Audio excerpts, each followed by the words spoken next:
Դյուշենի համախտանիշ ունեցող հիվանդների համար կընդլայնվեն ամբուլատոր, ստացիոնար և հետազոտական ծառայությունները։ Այս մասին առողջապահության նախարար Միխեիլ Սաջվելաձեն հայտարարել է նախարարությունում կայացած ճեպազրույցում։ Նրա խոսքով համապատասխան փոփոխությունները կքննարկվեն կառավարության նիստում։ Ինչ վերաբերում է դեղամիջոցներին, որոնց ֆինանսավորման պահանջով Դյուշենի համախտանիշ ունեցող երեխաների ծնողներն ու նրանց աջակիցները ամիսներ շարունակ բողոքի ցույցեր են անցկացնում, նախարարն ասում է, որ դրանց մեծ մասի արդյունավետության անբավարարության պատճառով Եվրոպայի դեղերի գործակալությունը հրաժարվել է դրանց մեծ մասի թույլտվությունից։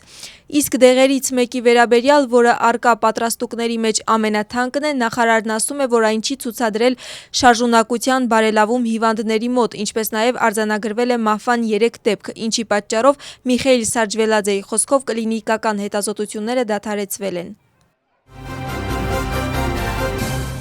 Դյուշենի մկանային դիստրոֆիայով հիվանդ երեխաների ծնողների մի մասը պատասխանում է առողջապահության նախարար Միխեիլ Սաջվելաձեի հայտարարությանը։ Նրանց խոսքով դեղամիջոցների ոչ արդյունավետ լինելու վերաբերյալ մեկնաբանությունը չի համապատասխանում իրականությանը։ Ծնողների հայտարարությամբ ունեն փաստաթղթեր և փորձ, որոնք ապացուցում են դեղի արդյունավետությունը։ Նրանք նախարարին հրավիրում են բաց բանավեճի և զուգահեռաբար շարունակում են անընդհատ բողոքի ցույցերը կառավարության վարչակազմի շենքի մոտ։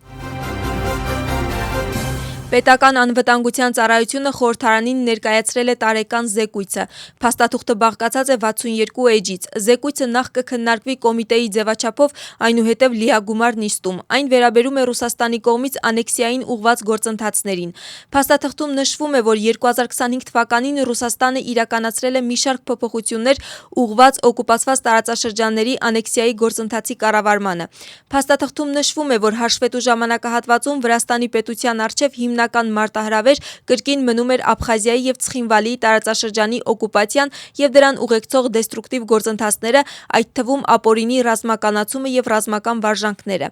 Զեկույցում ասվում է, որ ինչպես նախորդ տարիներին շարունակվել է հիբրիդային պատերազմի բաղադրիչների կիրառումը, այդ թվում ապօրինի ձերբակալությունները և այսպես կոչված բորդերիզացիան։ Նաև գերատեսչությունը զեկույցում նշում է, որ պահպանվել է Վրաստանի դեմ ապատեղեկատվական և քարոզչական արշավների աճող միտումը։ Նրանց տվյալներով օտարերկրյա հատուկ ծառայությունների հետ միասին այս արշավներին ակտիվորեն ներգրավված են եղել Վրաստանում գործող առանձին խմբեր, տարբեր երկրների միջազգային և տարածաշրջանային կազմակերպությունների ու լրատվամիջոցների ներկայացուցիչներ։ Պետական անվտանգության ծառայության կողմից պատրաստված տարեկան զեկույցն անդրադառնում է նաև անցյալ տարվա հոկտեմբերի 4-ի իրադարձություններին։ Զեկույցում նշվում է, որ հոկտեմբերի 4-ին Վրաստանի տարածքում և նրա սահմաններից դուրս գործող անձանց որոշակի խումբը ծրագրում էր Վրաստանում քաղաքացիական անկարգությունների և ապակայունացման հրահրում, որի վերջնական նպատակը իշխանության բռնի ճանապարհով փոփոխությունն էր։ Գերատեսչության տվյալներով պլանավորվում էր դիվերսիոն ակտերի իրականացում։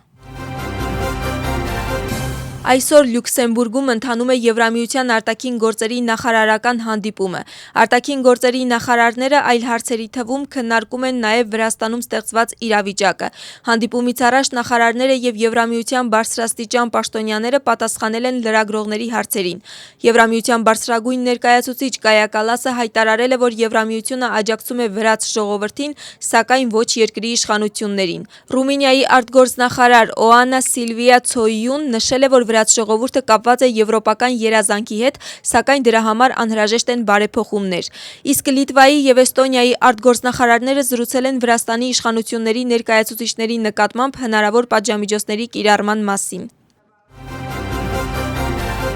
Եվրահանձնակատար Մարտա Կոսը հայտարարում է, որ երբ նրանք աշխատում են Հայաստանի հետ, մշտապես հաշվի են առնում նաև Վրաստանին և բաց կլինեն Վրաստանի ներգրավման համար, եթե Վրաստանն ինքը ևս պատրաստակամություն ցուցաբերի մասնակցելու այլ ոլորտներում։